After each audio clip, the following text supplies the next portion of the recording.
السلام علیکم ورحمۃ اللہ وبرکاتہ۔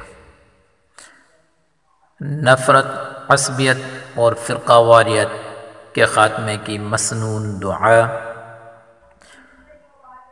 حضرت عبداللہ بن مسعود رضی اللہ تعالی عنہ فرماتے ہیں کہ نبی کریم صلی اللہ علیہ وسلم نے ہمیں یہ کلمات سکھائے: اللہم الف بین قلوبنا واصلح ذات بیننا واہدنا سبل السلام۔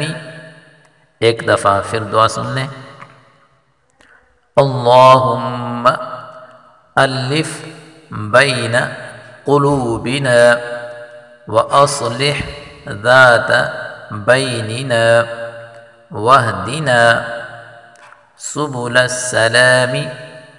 اے اللہ، ہمارے دلوں کو آپس میں جوڑ دے، ہمارے آپس کے حالات کو درست فرما دے اور ہمیں سلامتی کے راستوں پہ چلا۔